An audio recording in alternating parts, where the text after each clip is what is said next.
charts are suggesting that FFIE still has some upside to go. Let's go ahead and verify that information now. What is up, you guys? Thank you so much for stopping by once again on this fine Sunday evening. This is ARCa coming at you with an FFIE technicals and raw price action thread of analysis. Before we get started, please make sure to subscribe to the channel, like the video, and share the video with a friend so that you and them can consider joining our trading community in Discord called ARCa. With that said, let's go ahead and dive right into the charts. Okay, so we're looking at FFIE here in the immediate short-term time frame. This is the 4-hour chart, and we're going to start it off with the Crypstex ARC-Series indicators, okay?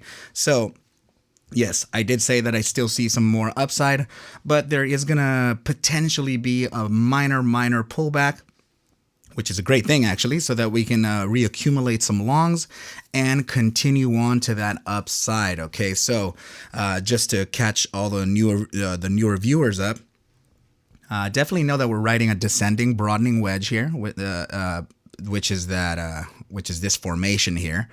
And as you can see, we've already been practicing what I talk about very often in this channel, and that's the golden rule of 3. We have test 1, 2, and 3 of the resistance, and now we have actually officially made that true breakout on test number 4. Okay, so this is a very good thing, and we have been moving towards the upside, throughout the last week or a couple weeks now. Very good stuff. Okay, so what I want to touch on first is going to be the ARC Enhanced MACD. Which is part of the Crypstex series indicators, and we are getting in the immediate short term, of course, we are getting a slight bearish signal here, and it looks to be a little corrective though. There may not be enough room for us to continue to the downside here, as the Bollinger Bands, this blue cloud here is actually starting to contract. You can see it getting a little closer. Usually when contraction happens on Bollinger Bands similar to this here, we tend to get an upside or downside move based on that contraction. See how it gets very thin and then it expands as price goes up or down. Okay, so that's usually kind of what happens when Bollinger Bands contract. Okay, so in this case, contraction here, and then it expanded into an upside move, and we're starting to get a very, very deep contraction here. Okay, so this is a very good thing, and I honestly can favor the bulls on this particular situation. Okay, so now let's look at the other ARC series indicator that we have in here, and it's called the DBSI. Okay, I'm sorry, DBSI. So DBSI is actually a statistical indicator that takes a metric of every single candle print of the asset's particular time frame, all right? So in this case, the 4-hour, throughout the entire trading history of it. Okay, so what we can see here is that we are suggesting that the bulls are still in control by this percentage metric. Okay, the bulls are at about a 58% lead, bears are at 42%. Okay, immediate short-term time frame still. It is close, but the bulls are still in control nonetheless. Okay, so let's go ahead and now move on to the next chart and see what we have.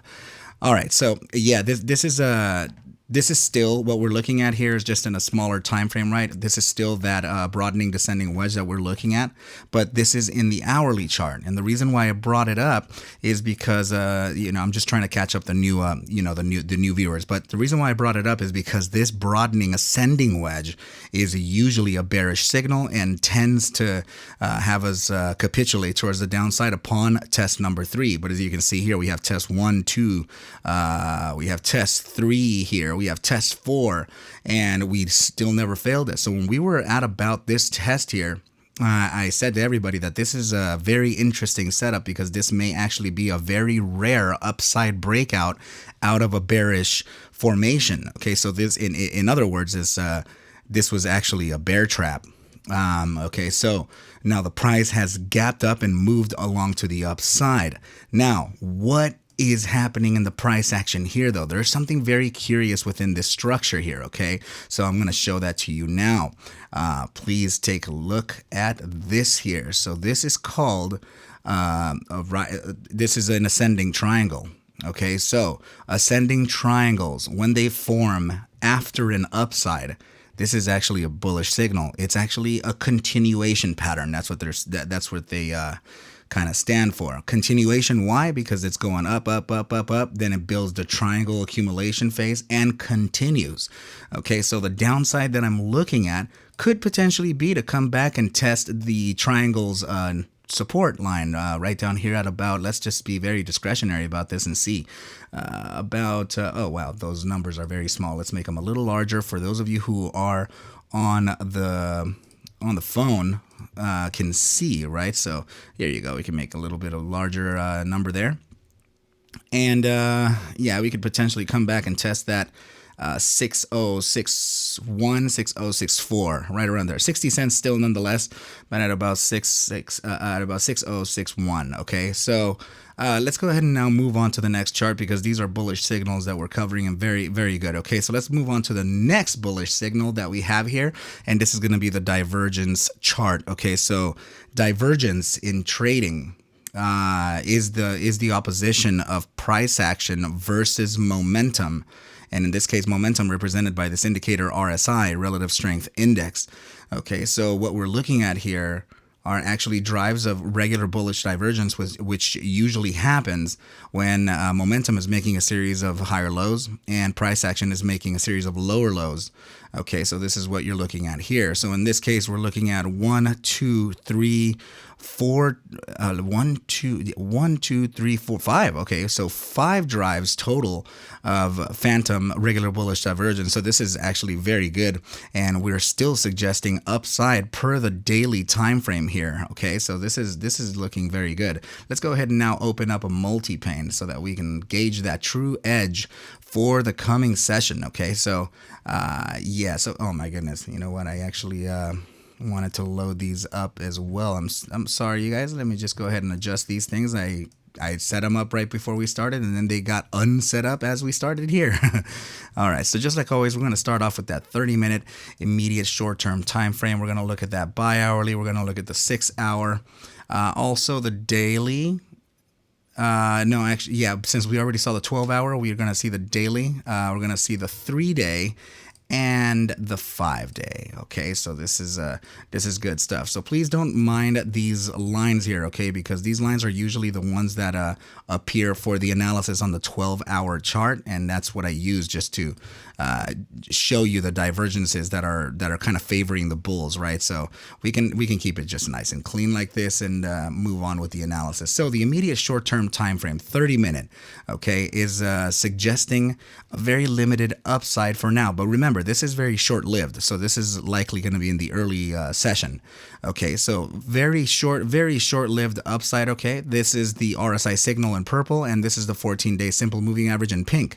Okay, we can move slightly to the upside, reject, and then potentially come right back down, and that would be in accordance to testing that triangle bottom that I was talking about, potential resistance here at 62 cents, and then we come back and test that 61 area. Okay, so let's continue. The bi-hourly is now making a bullish cross. Okay, that bullish cross would be the RSI signal crossing that pink 14-day simple moving average. Another thing that we should pay attention to is the fact that we're still laying within the gravitational zone. Okay, so that would mean that as long as we remain ourselves within the 62% or the 62 percentile, then we are at risk of actually getting pulled back down into the prior zone, being the bear weakness percentile. We're currently in the bear strength percentile. Okay, inversely, you would see the bear weakness and the bear strength. Okay, just so you're clear. Now let's move on to the 6-hour. The 6-hour is absolutely at the junction right now between the bull strength percentile and overbought. Usually this area tends to kind of grab us and gravitationally pull us right into that following zone, or has us dive in deeper, which would be the overbought. Okay, so now the daily time frame is suggesting upside, also well within the grips of the bull strength percentile and at that gravitational zone, so we can get that pull right into overbought. Still looking very good. 3-day time frame suggesting upside and now entering that gravitational zone of the bear weakness percentile. Upside is imminent. And let's see, 5-day is suggesting upside as well. Very, very curious things here. Okay, the we should know, of course, that we're still within that gravitational zone here of the bear weakness percentile. We always are at that risk of coming back down. But if we do come back down, which, would be inevitable with the natural ebb and flow of the market cycles, we could actually see the support from the 14-day moving average and the support from the gravitational zone from the opposing zone, okay, which would be the bear strength. And we have the gravitational zone here. So even if we did come back down, we would have two relative supports, and then we could continue on to the upside. But that does not show like it's likely. The upside is still pretty significant and suggesting a continuation of it.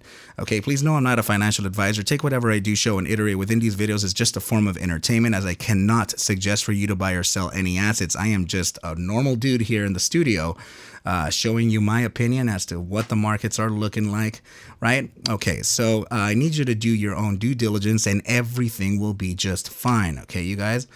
All right, so if you are interested in acquiring any of these indicators, please go ahead and refer to the links in the description below. Send me a DM on Twitter or Discord, and we'll go over the subscription packages for them, okay? And also, you must acquire a TradingView account. They do have, I believe they do have you would gain visibility into these indicators if you even have a free account, okay? So you must obtain a TradingView account first in order for you to gain visibility for these indicators, which would require you to speak to me first, and we'll go over those subscriptions, and then you would gain that access to the private list.